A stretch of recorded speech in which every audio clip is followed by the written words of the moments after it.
Welcome to Real Fit, a podcast featuring real conversations with real women athletes. I'm your host, Pam Moore. I'm a freelance writer, body positive health coach, certified personal trainer, and a mom of two. And like you, I don't have time for bullshit. I created this show for every busy, badass woman who struggles with the question, am I enough? I'm here to tell you that you are, and my goal is to share stories that will inspire you and let you know you're not alone. Thanks for being here for this episode of Real Fit. Hi, and welcome back to another episode of the Real Fit podcast. I'm your host, Pam Moore, and I'm really excited to introduce you to our guest today. Bobbe Greenberg is a triathlon legend. Since learning to swim in her 50s, she's completed 14 Ironmans, over 30 half-Ironmans, and countless shorter races, including running races and swims. This woman is unstoppable. On October 9th, this fall, 2021, she's going to compete for the 8th time at the Ironman World Championships in Kona. For the past 2 years, she has held the title of the women's 70 to 74 age group champion after skipping a year because the event didn't happen because of COVID. She's aging up. This year, she will enter the women's 75 to 79 age group. Now, this is an enormously huge deal. Since the Hawaii Ironman's inception in 1978, only 2 women have ever competed in the 75 to 79 age group. This year, Bobbe's going to have a little competition, which she is really excited about, and she's going to talk about that a bit in the episode. Bobbe is a light. She's got such a vibe of positivity, and I know that you're only going to be able to listen, but I think you're going to feel that she was smiling through this whole interview. I really do. She's a retired English teacher who has been married for 53 years to the same person.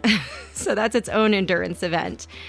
She also has 2 daughters and 4 grandchildren, and just so much gratitude for her family and for her active lifestyle. And I think you're going to enjoy her so much. I know I did. So without any more delay, here's Bobbe. Thanks for being here today. Bobbe Greenberg, thank you so much for coming on Real Fit. How are you? I'm great. Thank you for inviting me. Of course. It's my pleasure to have you. Let's begin with, can you tell me a little bit about your relationship with fitness and with your body, starting from when you were a child? There was something about competition, I think, that spoke to me. So I always loved just playing on our street. I'll race you to the stop sign, that kind of thing. My father was athletic. He played tennis and bowled, and then later in life became a golfer. I had a brother that he was born with a bad leg. He had 18 surgeries, and eventually he had a prosthetic limb when he was 60. But his whole life, all of his friends were the athletes. He was the manager of the teams, and my dad and my brother loved sports. It was always on the TV. So, but I was also a person of Title IX, so there was no opportunity for me to indulge myself, except I was a cheerleader when I was in high school. That's what you did if you were bouncy. But, when was that? Like, when did you graduate high school? In 1964. Okay.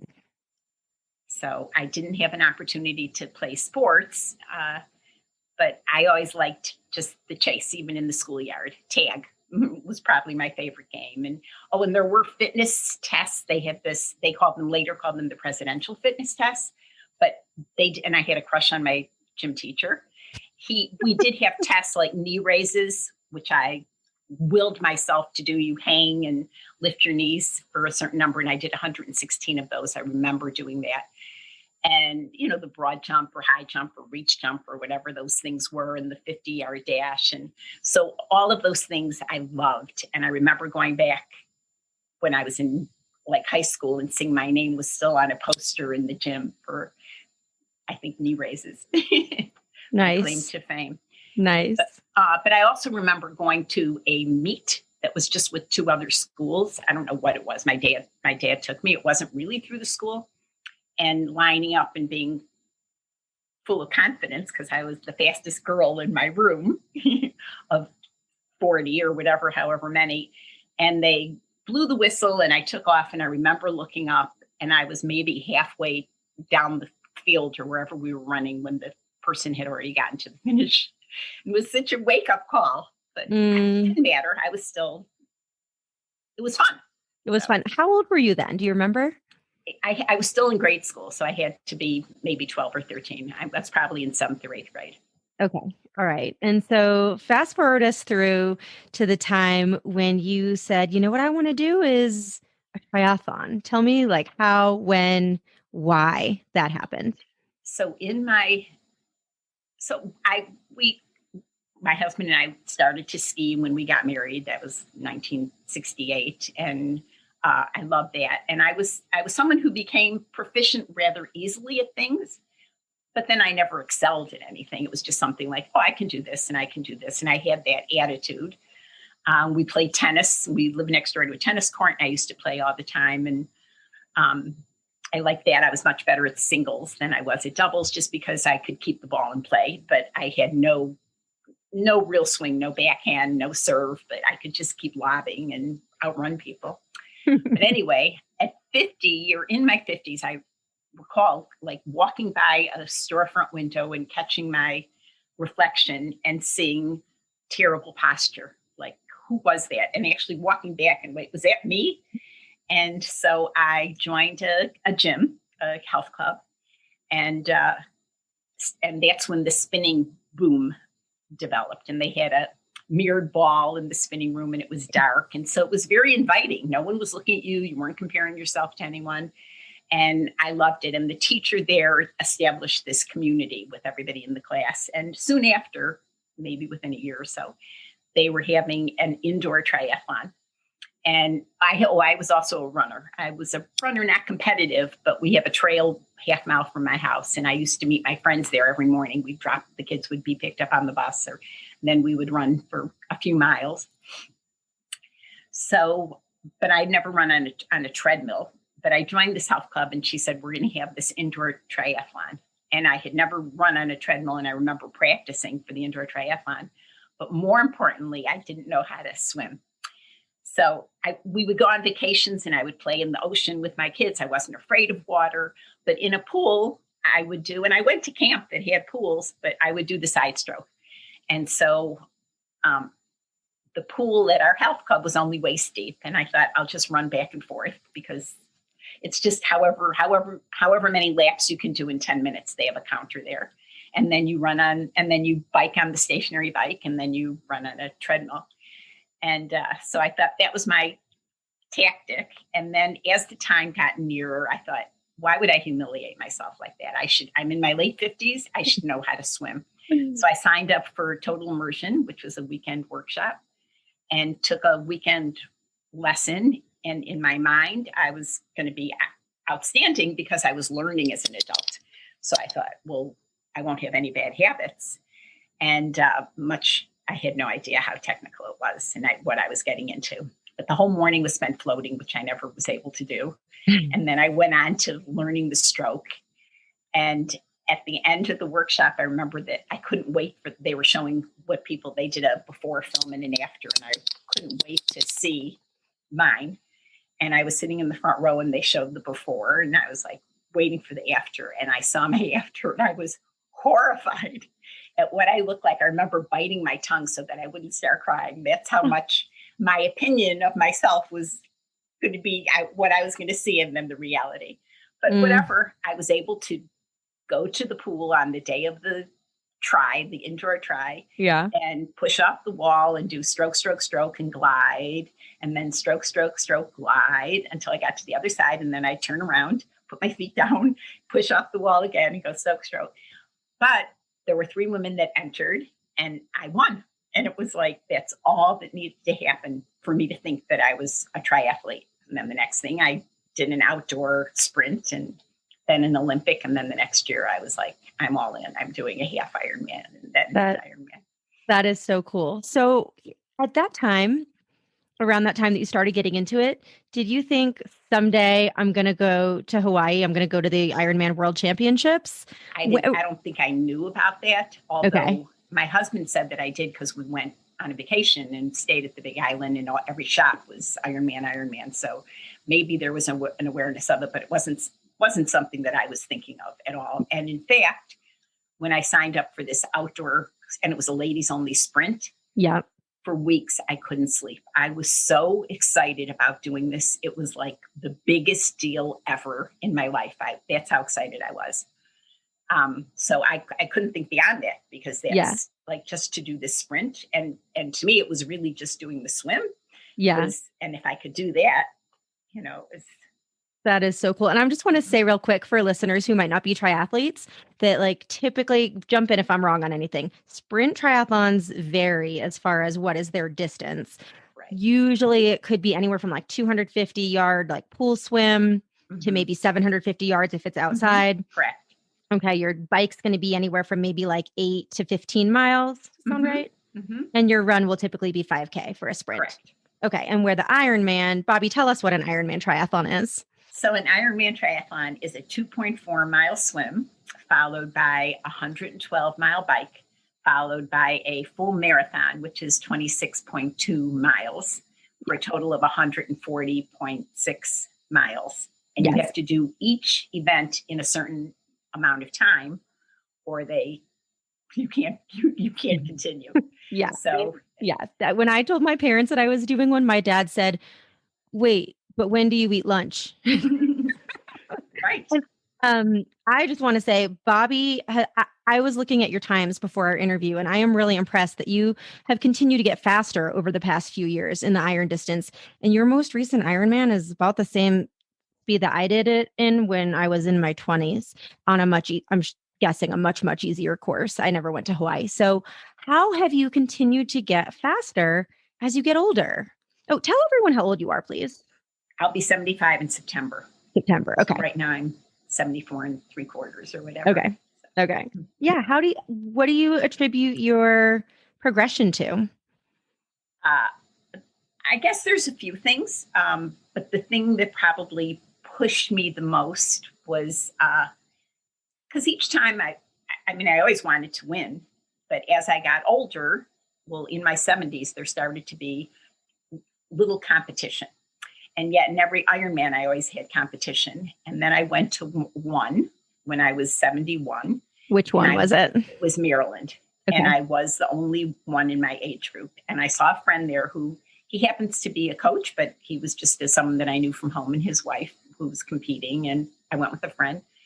And when I saw them at the day before, they were like, "Well, I hope you win your age group." And, wouldn't that, wow, you're going to, get that slot and want to. And so then he said to me, "Why don't you really push yourself and really see what you can do and really go all out, especially on the bike," I think is how I interpreted it. And I was like, well, first of all, the goal is to finish the race. I have to do that. And perhaps what you're telling me to do would prevent that. And he said, "I think you should try that." And so I thought, was he like familiar with you as an athlete? Did he know you well enough to, just wanted to. He did. I don't know that he knew me well enough, but he knew me well enough to say, "You've done Hawaii like a bunch of times. Why don't you just really see what you could do on a time like this when you don't have any other competition? So what if you're walking, that kind of thing." I think that was his. And I also knew that I had Arizona coming up 6 weeks later. I'd never done 2 Ironmen in a year and that close togetder. But after I'd signed up, we were having a family reunion in Arizona, and where family lives. And so all my family was going to be there. So that encouraged me to sign up for that race. Mm-hmm. But anyway, back to Maryland, I thought, I'm going to do it. And that's what I did on the bike. I just went as hard as I could, as long as I could. And it turned out to be my PR ever at 71 was my fastest time in an Ironman. It was 13:49, I think was the time. But I didn't start until the week I turned 59 was my first one. So this was my fastest event. And I was like so proud of myself that I was able to accomplish that. And it was funny because then he was on our flight, and I was already sitting down on the plane, and he walked by and he leans over and he goes, you came in last in your age group. Like, I was like, yes, I know that. Thank you. Thanks for reminding me. We're at the end first, depending how you look at it. Correct. Well, what I want to know is now that, so you'd pushed yourself really hard in that race. Did you end up walking on the run, or were you able to run the whole run? I think I've always walked on the aid stations at every race I've been at. I think I've, walked the aid stations. And at this race, now I don't remember if it was this one or I did it twice, but I think it might've been this one, but yes, it was this one. It was this one for sure. Not only was I was walking sideways. You might have seen people in marathons, even elite athletes, where they're kind of bent over and they're leaning. It's called the Foster lean, I think is what it's called, but they don't know really what causes it except fatigue. And it could lead to death if you keep continuing. But I think you just keep leaning further and further over. But it's the only time that it happened to me. And I remember thinking to myself, I'd look at spectators along the way and they were like horrified. Like you could see people were looking at me like, what is she doing? Help her, especially with white hair. And it was like, I knew what I looked like. And in all the pictures, I'm smiling because I'm laughing so hard at what I look like. And yet I can't do anything about it. I love it. I'm going sideways and I have a picture from the finish line that I love because you can see I'm all bent over. But the funniest thing was right near the finish line. Maybe I was 200 yards, 500 yards, I don't know. But I held on to a fence and a guy came along and he says, come on, we're at the finish. And I was like, wait, where's the finish? And he points and you can see the lights. And I was like, I don't think I can make it. And he was like, what are you talking about? And, so of course I did. And I was fine. Okay. And you were fine. Yeah. That's what I was going to ask you. Like, what did you ever think about not finishing? Wasn't in pain. I wasn't hurting, but I couldn't upright my body. I could not improve how I looked. And when I would try walking, it was even worse. So I kind of was doing this like limping run thing that was so goofy looking, but it was the only thing that would propel me forward. Whatever gets you to the finish line. Yeah. I guess that kind of segues into my next question is, how do you define a successful race? I think a successful race, and I've had like, well, I should say more than one, but where at the end, when I start calculating in my head, why did you do this? You shouldn't have stopped here. You didn't have to really go to the bathroom. Did you really have to take off those arm warmers? Those kinds of things. Why did you drop your goggles and then go back to pick them up? Each one of those things, which probably calculates to a second or 5 seconds at the most. That is what, when I later on thinking, oh, that wasn't, you did that wrong. You did, instead of like, wow, that was great. So, I don't know, probably the most successful that I felt was in 2018 when I won my age group in Kona and was started at a 30-minute deficit before I started the run. And, but I didn't know that, but the bibs are assigned according to your chronological age.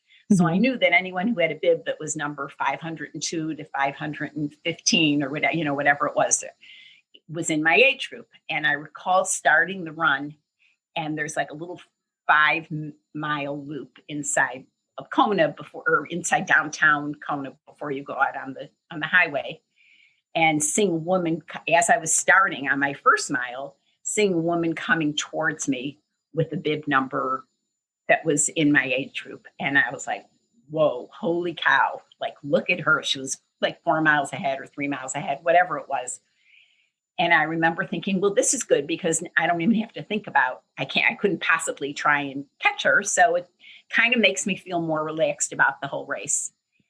And then I just was doing the race and I'm chatting along the way all the time. It's like my favorite thing. Oh, hi, where are you from? I'm Bobbe. I'm from Chicago. Oh, Australia, whatever. Yeah. And talking to a woman, seeing someone else in my age group, and we're running along. And then I realized I'm trying to keep her pace and not mine. And I just said, go ahead. I had to go to the bathroom anyway. I said, I'm ducking here and go ahead. And then recall seeing her another time. It started to rain at an aid station as I passed her. And I was like, oh, good, look at me. But at mile 25 of the marathon, when you're already hearing the announcer and know that you're coming in, but you still have to go a half mile out and a half mile back before you go to the finish line. I'm running and it's pitch dark, and I see on the side, I'm passing the woman who I saw first thing in the morning. And I was like, wow, look at you. You're going to run now as fast as you can, as hard as you can, until you get through that finish line. And if you have a heart attack, oh, well, so be it. And that's exactly what I did. And you do not say hello. That was the other thing. Do not say hello. You don't have to talk to everybody in the world. You're not going to say hello, and you're not going to turn your head to look back and see where she is. You're just going to go through the finish line. So I did. And then that's how I won. So that would be, wow. Yeah. So you basically won without trying. You won your age group and you won it without trying. I would not say I wasn't trying. I was definitely trying all day long. Yeah.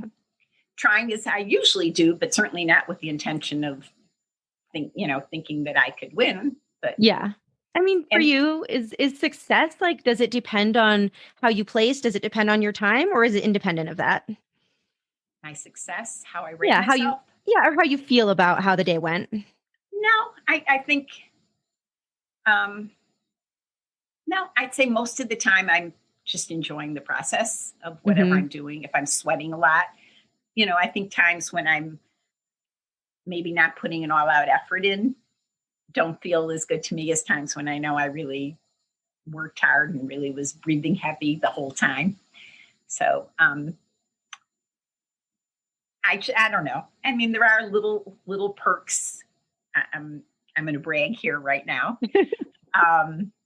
So the right now is the opening for the Boston Marathon for people to sign up for it. And they posted what the times are for your age group.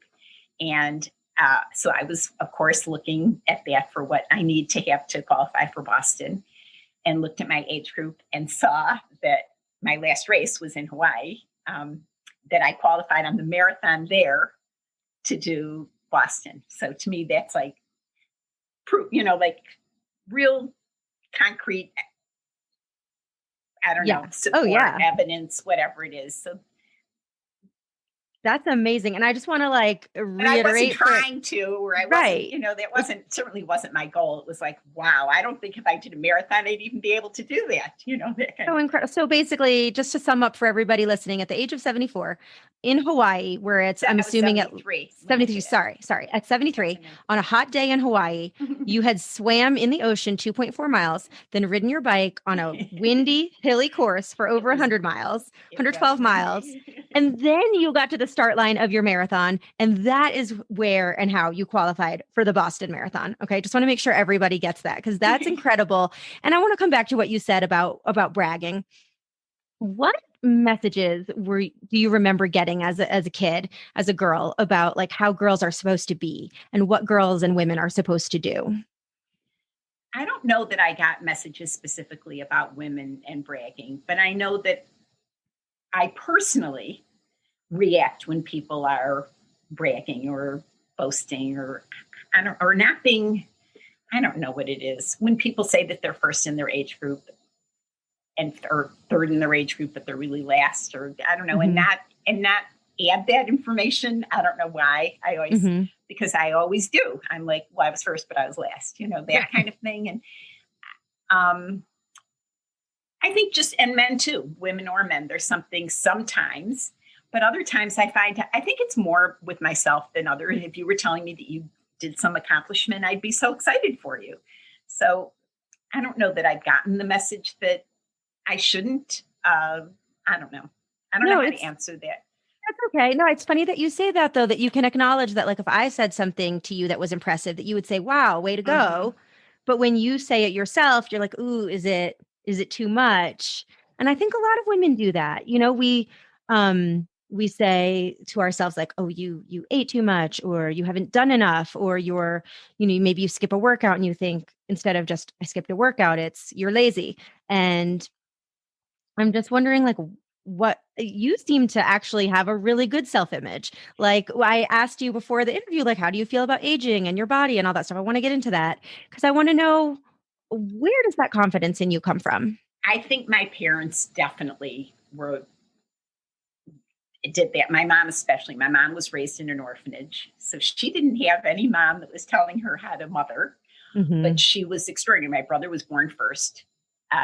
They told her at his birth that he wasn't going to live to be a year, and she shouldn't give him too much love.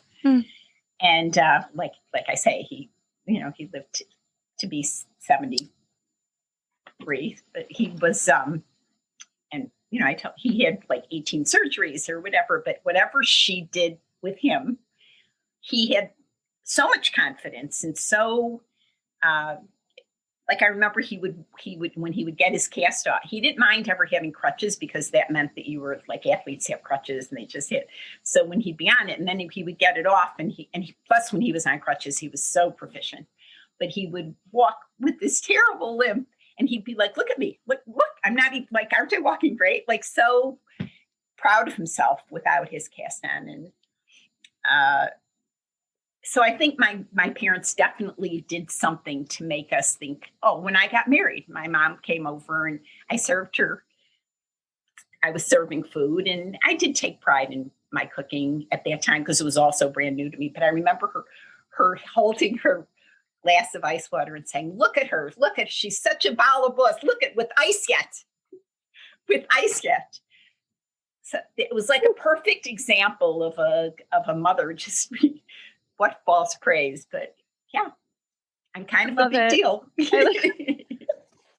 Love it. I love it. And a question going back to like, you said that you noticed that your posture was sort of starting to, cave in or whatever in your 50s. Are there any other times that you can remember noticing your body or your face aging? Oh yeah. When we had our 50-year reunion coming up, yeah, I was like, what am I going to do? What am I going to do? Like, how am I, that kind of thing, and being very aware of it and, having my makeup done and, those kinds of things and laughing because I remember when my mother had her makeup done, I don't know if it was my wedding or something, but I was looking at the makeup artist trying to get eyeshadow in all of her creases and thinking, oh, like, how do they even do that? And then when I'm doing it, it's like, yeah, that's you. Yeah. Yeah. But it is who I am. And I'm so grateful to Triathlon for wiping all of that out of me. It's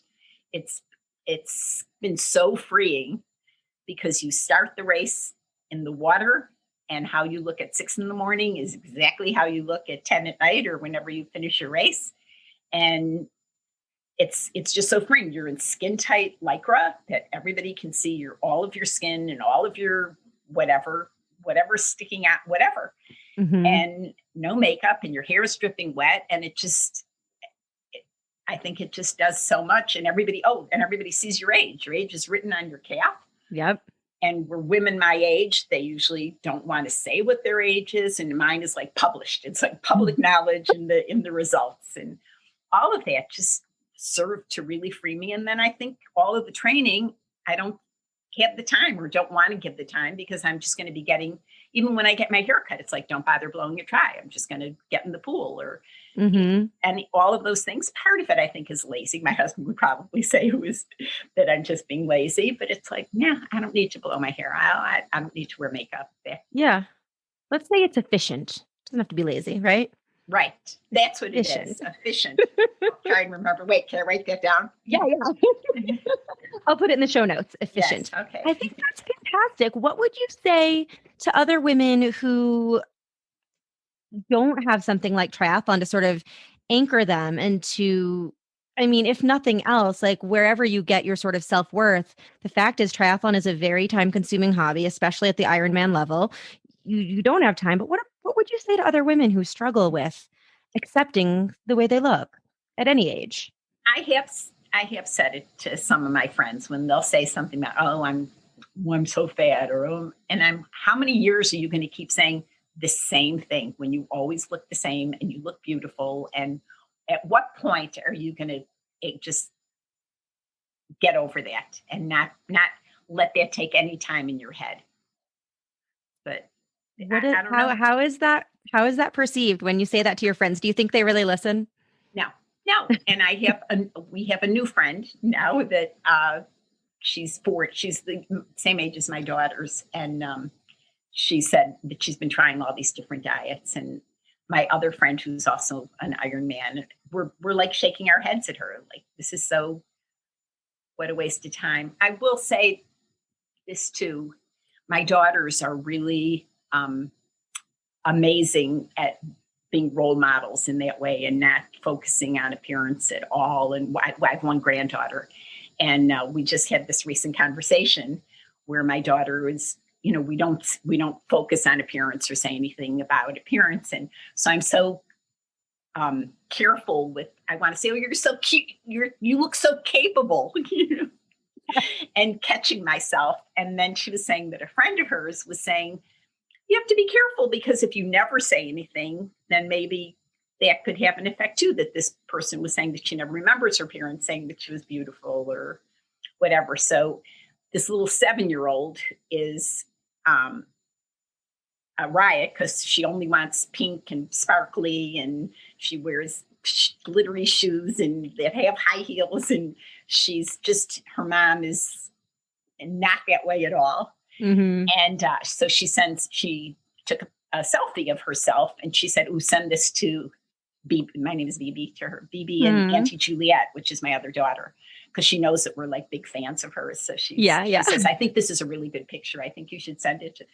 So of course, and my husband, we're all like careful of saying, "Oh, you look like you're having so much fun taking this," and "Oh, I can't believe that you're able to look in the mirror and hold the camera." Or we're complimenting other. And so we all wrote all those things to her. And so my daughter was telling her, these are the comments that you got. And, and having that conversation about when you feel good about yourself, you project that and people understand that. And, trying to give her like a life lesson about that. And, your smile shows that you're, happy, and that makes other people feel happy. And so she had this whole conversation, and then little Thea said, "But I looked really good in the picture, didn't I?" So it's like, okay. Balance of like the world that we want to live in and setting up our kids for the world we want to live in, where they're praised for being capable, and the world that we do live in, which is it's a really good picture. I'm sure it was. If she looks anything like you, she's gorgeous.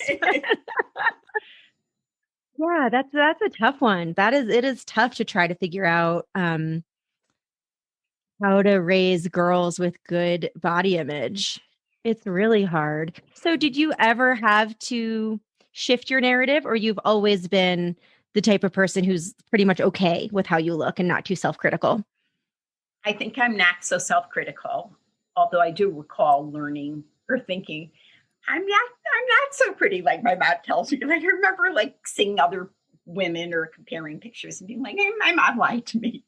But yeah, I've always been, and I'm tall and I'm slender, and I've always had a high metabolism. My husband used to have me in fraternity party eating contests, and I'd like beat them all, or I'd be at Thanksgiving dinners, and my big nephews, I'd be like, "What? You're not on thirds yet?" So it hasn't been a struggle for me, probably as I've gotten older because of the exercise. Mm-hmm. It's not something that I need to think about either. So I've been very, very lucky in that way. And I don't know.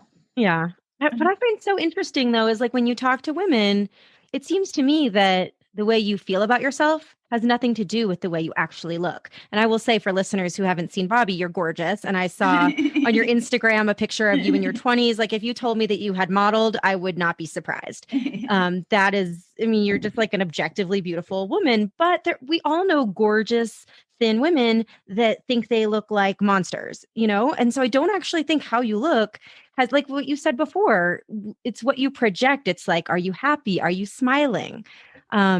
Is that something you've always known, that beauty kind of comes from the inside? It's not something I've thought about, to be honest. Okay.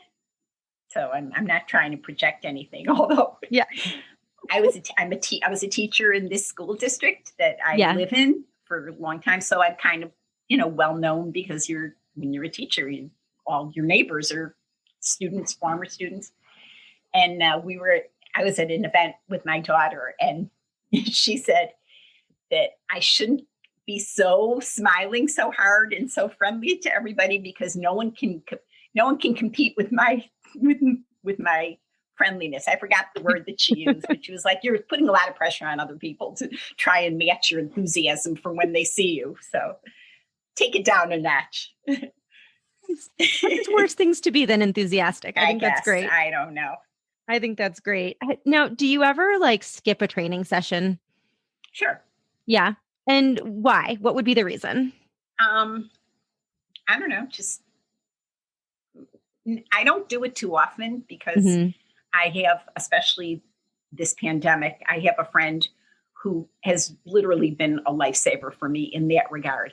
I don't do anything alone, or I rarely do anything alone. Okay. So I join like a running club, and then I join this track club, and I join a tempo running club. And then I have my friends for my long runs, and a bunch of us are triathletes. So we do bikes together. Yeah. And so I have fashioned my world. I don't have a coach and haven't had a coach, but I have done it in a way so that there's people that are surrounding me that make me think that I have to be there at a certain time on a certain day. And even joining a health club, if I want to go do a strength workout or something, Pilates, it's like I pretend as though they're taking attendance and I have to show up at a certain time. So in the pandemic, what I wanted to say is I have a friend who's really an elite athlete. She's 22 years younger than me, but she's also a tremendous athlete with an unbelievable work ethic, like no one that I know. And so she is my alarm clock every morning and saying, okay, we're going to swim at the crack of noon, or whatever it is. It's like no early morning workouts, where when I was teaching the swim group that I had, they would meet at 5:30 in the morning. So it was like to me in the middle of the night, because I'm not a morning person. So I'm so happy for her that I found her in that way. But she also has a pool in her yard, a 17-yard pool, and she kept it open all winter.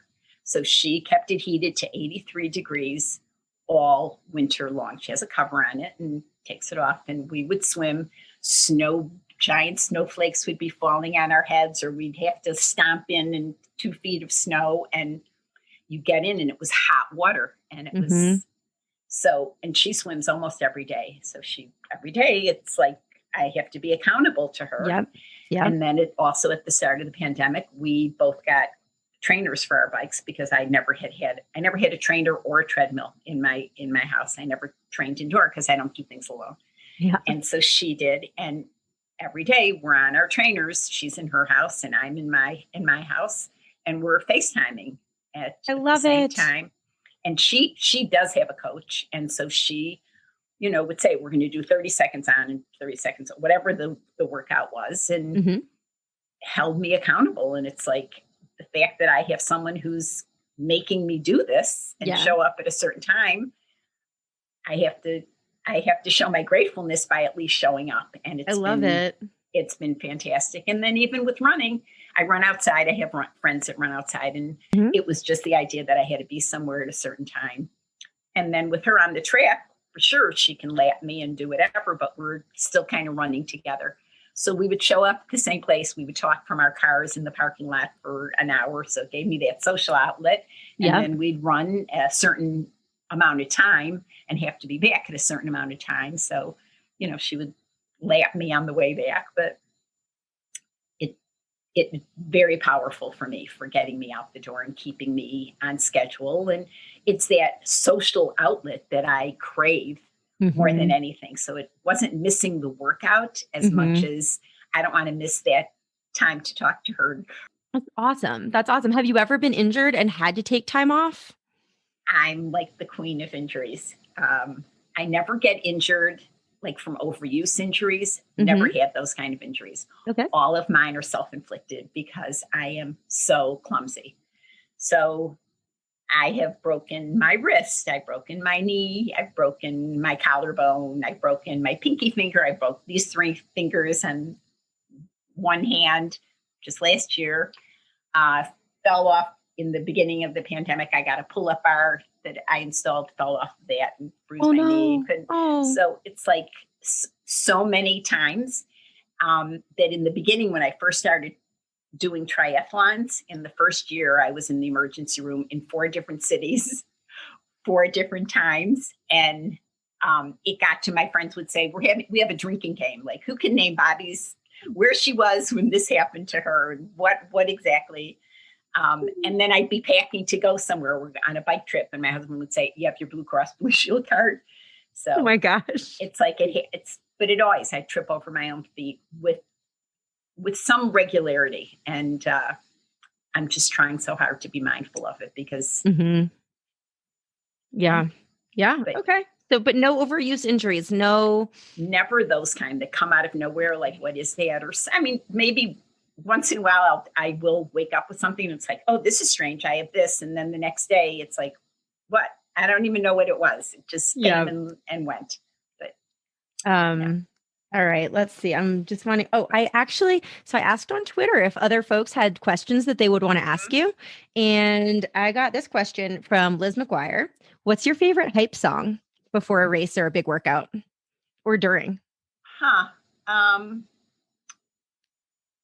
The Black Eyed Peas, the one where it's like, tonight's going to be a good night. Tonight's going to be a good night. Yes. That was playing in my first Kona. As I was coming around, all the people are in these bars and the loud music. And I remember I went by and they're like, hi, Mazel Tov, whatever. It was like, yes, so I love that song. My first Ironman, they played Clocks, Coldplay at the start of the swim. So that was like in my head. And my daughter made like a little video after it, and she put that as the background music to it. So. Oh, that's so sweet. This is just a question I just thought of. Do you have like a mantra when you're getting tired or feeling down during a workout or a race? Do you have like a go-to phrase that kind of keeps you going? I don't, but I do recall, I'm part of this big sexy racing group, and I know of them. Chris McDonald is the, pro athlete that started it. And he was at the start when I started the run on the day when I was 30 minutes behind, and said to me, I think he said I was second at the time, or third, I don't know, third maybe. He said, or third's close behind, or whatever. He gave me some information and he said, stay strong. Those were his words. And I remember that repeating in my head, stay strong, stay strong. At the first, this is funny, I think it's funny, at my first Kona, my whole family was there. My daughters were there. And at the start, we're waiting for the swim start. And my older daughter turned to me and she was like, if you're not feeling it, you can drop out. We're going to be here all day. We're going to these cool beaches and we're going to go snorkeling. And like, if it's too whatever, just, whatever, we'll be here and we'll have a great day anyway. Mm-hmm. And my younger daughter turned her head and looked at me and she was like, do not listen to her. You have a job to do. And I remember thinking then the rest of the race, you have a job to do. So that's fantastic. That's fantastic. One thing I noticed is like you've mentioned gratitude a few times in our conversation. And I distinctly remember you talking a lot about gratitude when I interviewed you for the Washington Post a couple years ago. Is it an active decision that you make to embrace gratitude, or is that who you've always been? I don't know that it's who I've always been, but it's definitely that positivity, or that my superpower is that mental state that I'm in, and I can't help it. It's like, it just happens. And while I'm out there, I'm like, it's such a beautiful day. Look at this. Look at the breeze that we're feeling. Oh, the ocean's so pretty. Oh, I'm hearing birds tweet, or, oh, I'm sweating so much. I love the hot sun. It just, those thoughts, it's not active on my part. I'm not looking for it. It's just something that keeps happening in my head, so much so that my friends disregard anything that I say after a race, and I have no credibility at all. They'll say it was so windy. I'll go, oh, was it? Oh, I didn't even know. Was it? Or I didn't notice. Oh, you think it was hilly? That it's like absurd, but that's great. Now, do you carry that positivity and gratitude into your everyday life when you're not racing and training? I think that I do. I think that I just read something today from someone on social media that got her vaccination, and she was like, oh, so now I don't have to wear a mask, or do I still have to wear a mask? Or so I did it, and look at this rash, and I haven't been sick all the time, but now I have bumps on my skin. So negative. And it's like, she made the decision to get the vaccine, and yet she's being so negative about it and so unappreciative of scientists who have struggled to produce this vaccine. So whatever she thought of it, she still went ahead and did it. And then yet she's negative and unappreciative of what she got from it. And it's not the United States, it's the whole world. It's not like, you can't even make this political and say, well, they're making us do this, or because the whole world is in on the same act.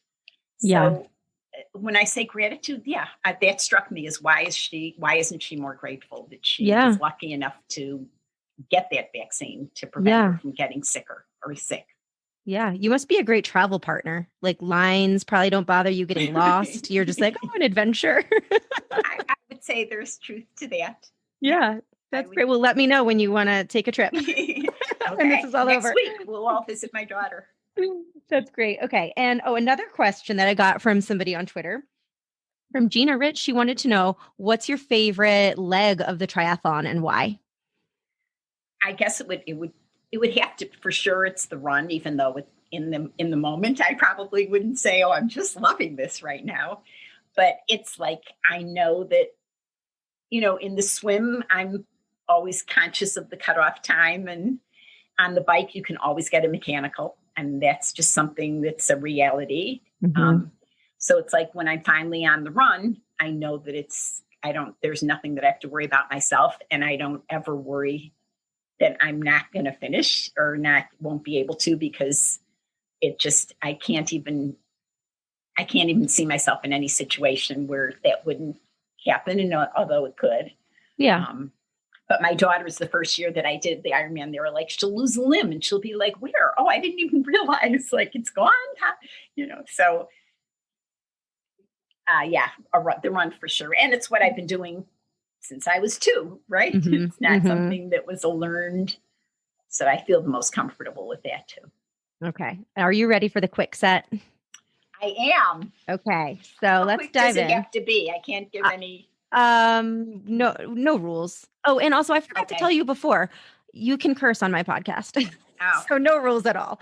But it's funny you should say that, because you asked for pet peeve, and my daughter, and I was like, I don't have any pet peeves. And she was like, you don't like cursing. Oh. Okay, then we're not going to worry about that. Oh, that's an old pet peeve. That isn't my pet peeve anymore. I'm proud of that. I can WT as much as anyone. Okay, wonderful. Okay. All right. Well, what's your favorite meal? I don't have a favorite. I love ice cream, so I'd have favorite food or favorite foods. I love my own cooking. I do love every kind of food. I don't have any food allergies or things that I don't eat. Mm-hmm. I have a tremendous appetite, as I mentioned. I love watermelon. I don't know. I love chips and salsa, but I wouldn't say that I crave I love a cheeseburger every once in a while, but I can't identify a favorite meal. Okay. So you're pretty ecumenical. If it's good, you like it. Yeah. Yeah. Okay. And if you said you only can eat one food, I'd probably have to say ice cream. I can't pick a favorite. But is there a certain brand or certain flavor that you gravitate to? We're kind of Haagen-Dazs vanilla people, but I love their strawberry or coffee or chocolate chip, or they have a coconut pineapple. I don't know. Mm-hmm. Okay. Whatever. What is your favorite book?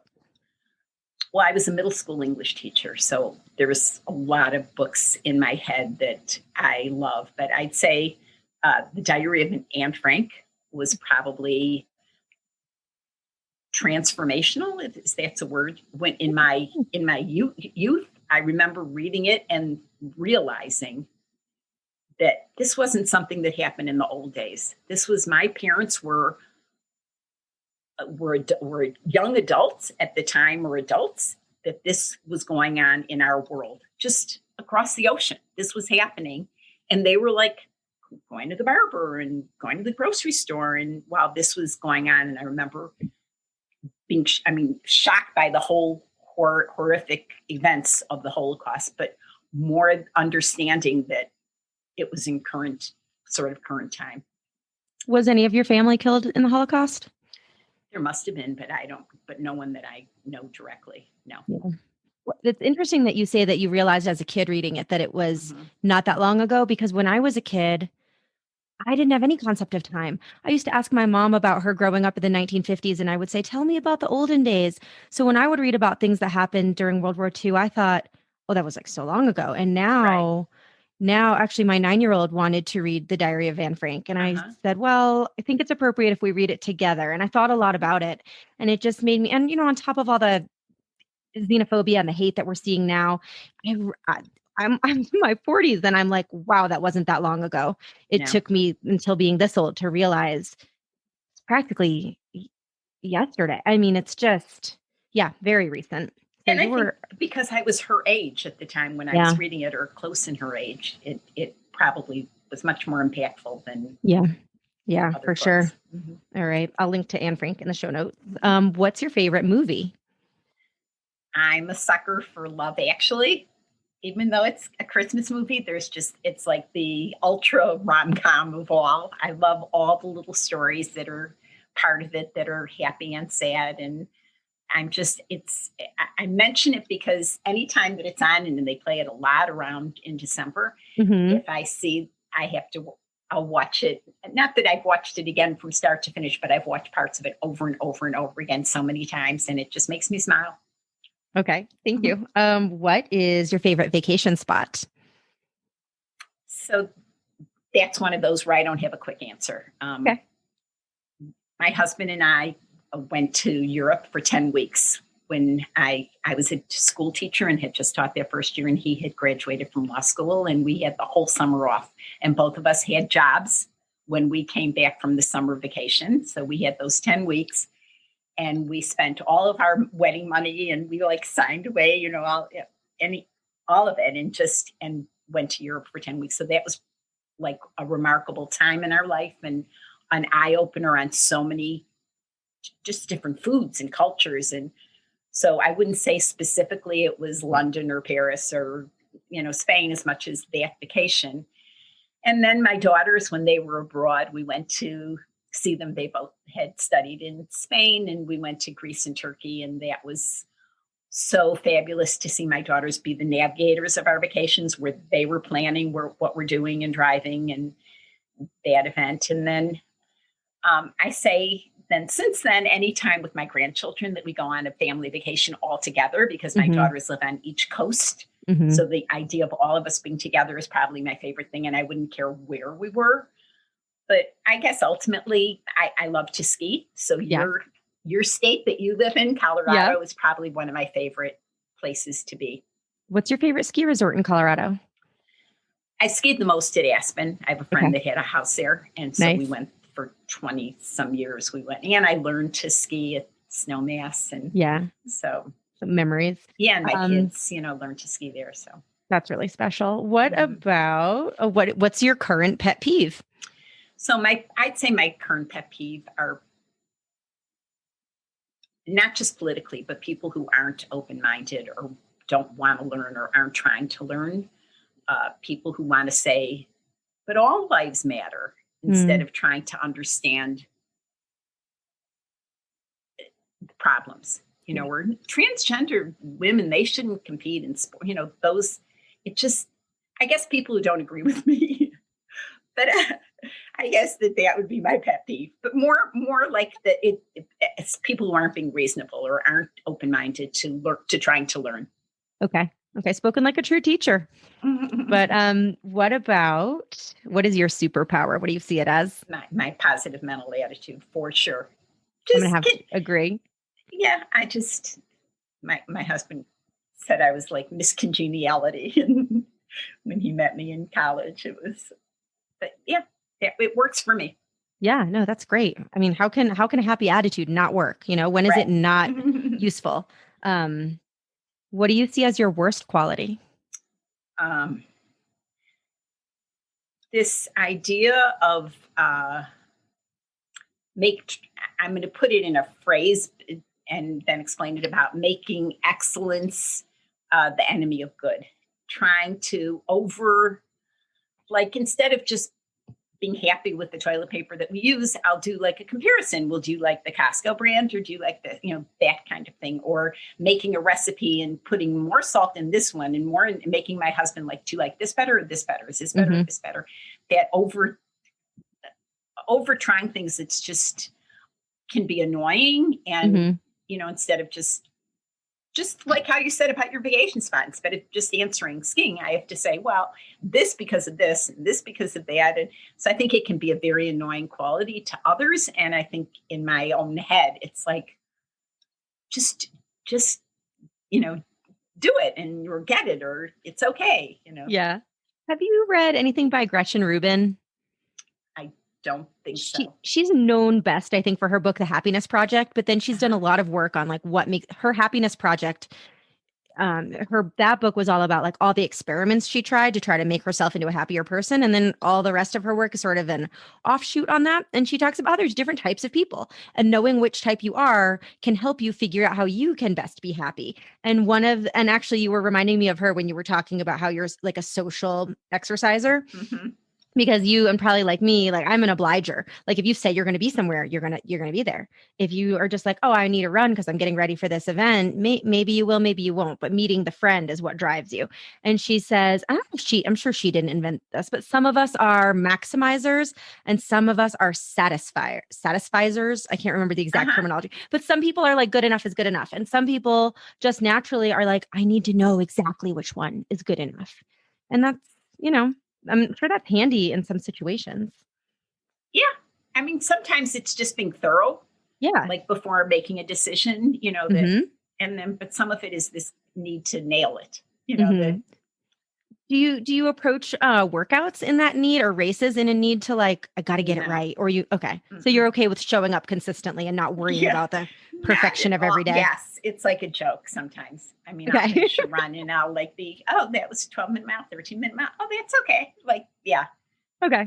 That's kind of cool that it doesn't carry into. Is good enough. No, it doesn't into training. That's awesome. What is the fitness gear that you cannot live without? Do you know what Seabands are? They're like little terry cloth. They're acupuncture.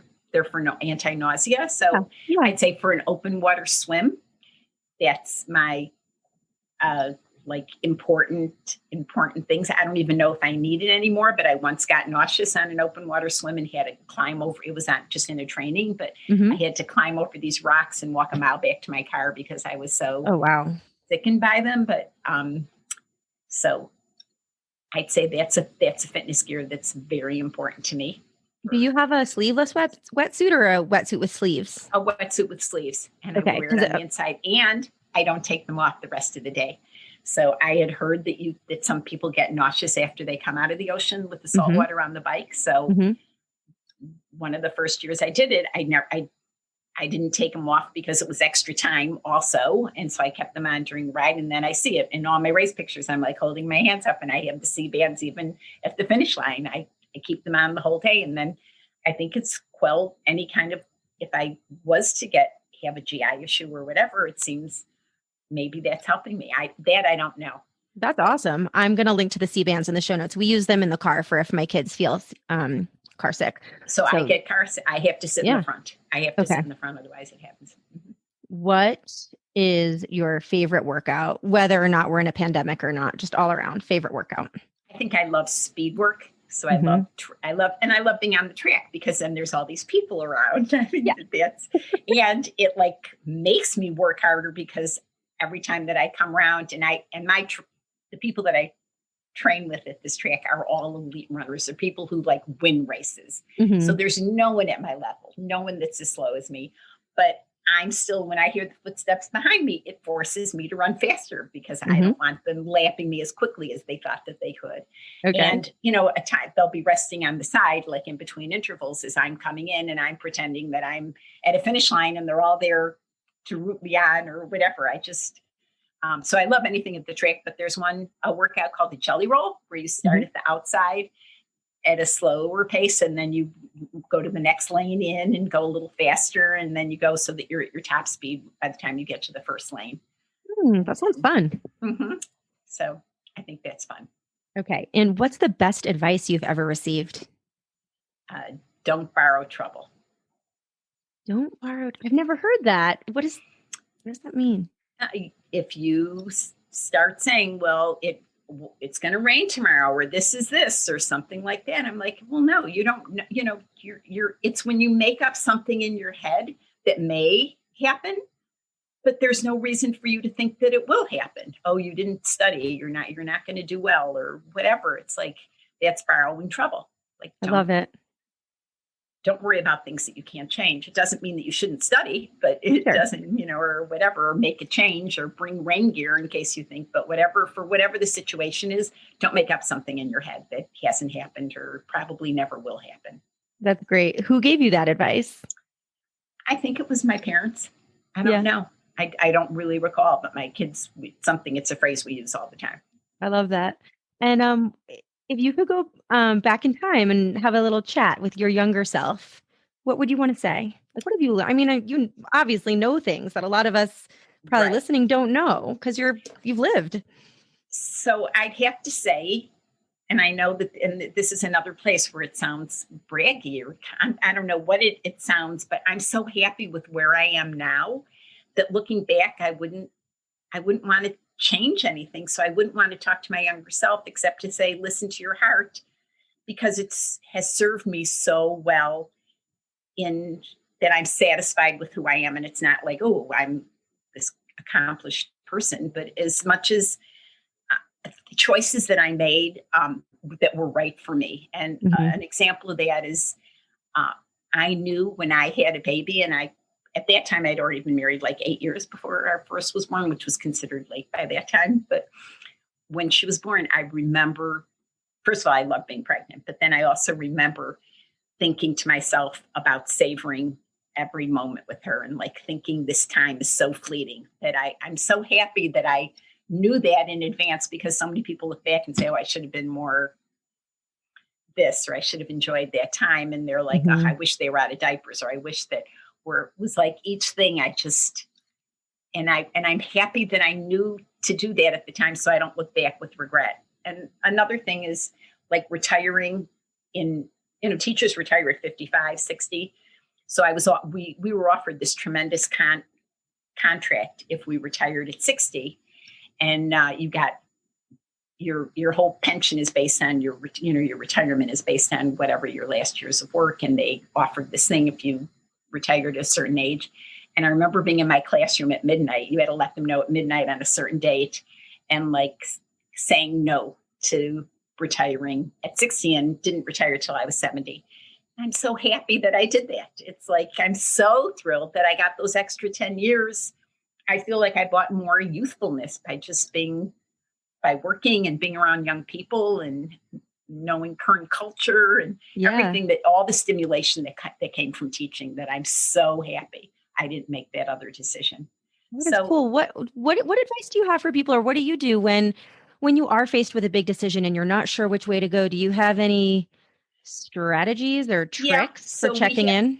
So with our family, this is another saying of and I think I got this one from my daughter, of whoever cares the most wins. So that's in an argument between she and her husband about what restaurant to go to, or what movie to see, or what furniture to buy, whatever. Whoever cares the most wins, and that's their guiding principle. So I kind of gone along with that as well. Yeah. And the other is I try to weigh the pros and cons in a very clear way and project to several years forward.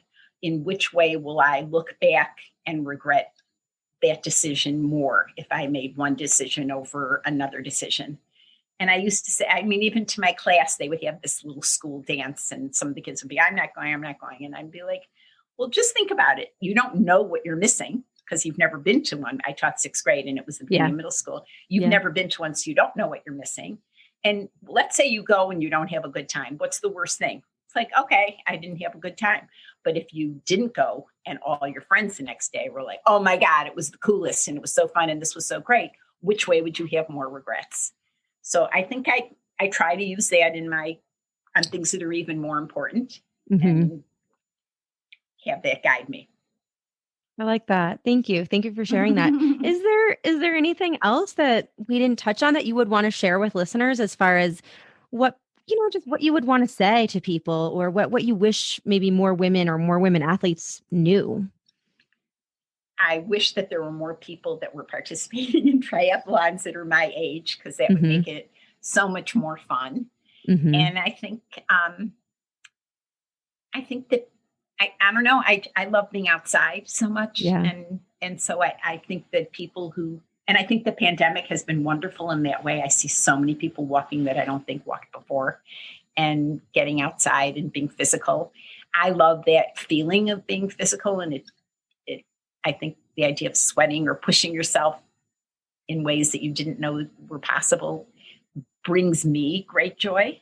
And that maybe I think some people might have the idea that feeling fit is being on a treadmill, and that doesn't maybe sound like much fun. And I can see why that wouldn't be attractive to people, but going for a walk with a friend can be so, I don't know, enriching. And I don't know, you can learn so much and just appreciate the natural outdoors and appreciate your ability to breathe and have the sun shining or looking at stars in the sky, or I don't know. Yeah. Yeah. I guess appreciation for the natural outdoors, or just appreciation for life in general. Yeah. Well, thank you, Bobbe. It's been Pam, such a pleasure to talk to you. Thank you. It's been fun for me too. Thank you so much for listening to my interview with Bobbe Greenberg. I really enjoyed her, and I hope you did too. I got so much out of our conversation. One of the biggest takeaways for me was how Bobbe was talking about when you get in spandex, and it's just very freeing. And I know that for many people listening, that might sound counterintuitive, like, wait, you're in spandex, and so it's easy, and so you feel good. And oddly enough, or maybe not oddly enough, depending where you're coming from, it's sort of like, to me, having done triathlons and, wearing spandex in so many races, to me, it's almost like when you go to the beach and for a minute, maybe you're self-conscious to take off your clothes and get down into your swimsuit. And then once you do, it's like, well, everybody else is here in their swimsuit. Like, we're all out here. None of us are perfect. Like, it's fine. We're here to have fun. And I take that same attitude into the sport of triathlon, which clearly Bobbe does as well. You're not there for a Miss America pageant. You're there to have fun. You're there to compete. You're there to do your best. And I think it's just so awesome that Bobbe has embraced a sport that lets her feel good, even if she found it later in her life. Like, who cares when you find it? She found it and she's thriving. And for all we know, if she'd been an athlete all her life, maybe by now she'd be burnt out. Who knows? I mean, what we do know is that she's loving it. And that is such a blessing. I think that she's just lucky. Anybody who has something that they're that passionate about, that they want to get up and do every day, that's healthy and makes you feel good and that's social, that's such an awesome thing. So I loved hearing from Bobbe. I also loved what she said about finding meaningful work and enjoying the fact that she worked longer than she had to. I don't know if you knew this, but I met Bobbe originally because I interviewed her knowing that she had a really cool story. I mean, how many grandmothers learned to swim in their 50s and then went on to become award-winning elite triathletes? So I knew there was a story there, and I interviewed her. And it was funny because the story was timely for the 2019 Hawaii Ironman. I think I must have talked to her in August or September. The race was in October. So I was trying to find a publication that wanted to run a profile on Bobbe that I was wanting to write. And many publications said no, but I really believed in that story. So I kept on tweaking the pitch and sending it to different places. It ultimately made it to the Washington Post's Inspired Life section. And it was very popular. And it was so much fun, like, to give Bobbe a chance for her story to reach more people. It was fun for me just to write the story. It was great. And if that's a type of meaningful work, journalism, that you're interested in, please check out my ebook. It's called 7 Pitches That Sold. I wrote it because when I started writing, pitching was very mysterious to me. I didn't really understand what it meant. I didn't really understand what would be in a good pitch. I had no idea really how to write one. I was totally winging it. And after a year of just a really high failure rate, I think 95% of my pitches were being ignored or rejected. Okay, so I had an acceptance rate of 5%. I learned a few things. I had a few successes. I built on that. I took a course, and I got my acceptance rate up to 33%, and I landed bylines in a whole bunch of publications, including the Washington Post, Runner's World, Outside, just to name a few. And so I wrote an ebook including everything that I wish I had known when I started freelance writing, and it includes 7 pitches. I include the actual pitch, exactly what I wrote in the email to the editor, and I annotate it to explain what parts I think worked and why they worked. And that's available to you. Just go in the show notes. You can click on the link, or you can go to my website and find it from there under books. Again, it's called 7 Pitches That Sold. And for you, I have a discount code. Type in RealFit50 and you'll get half off. So check that out. Also, thanks not just for listening to the end of this episode, but just thanks for listening in general. I've gotten some really nice reviews on Apple Podcasts recently, so I just want to quickly share. I got Acorn and Moose said, must listen. I thoroughly enjoy this podcast. Looking forward to each new episode. Thank you, Acorn and Moose. And also Neurotic Nourishment Pod says, Pam Moore is an incredible writer, speaker, and journalist. So thank you for that. Your support every time you listen, when you rate it, when you review it, when you tell a friend, all of that means so much to me. So thank you, thank you, thank you. And until next time, keep it real.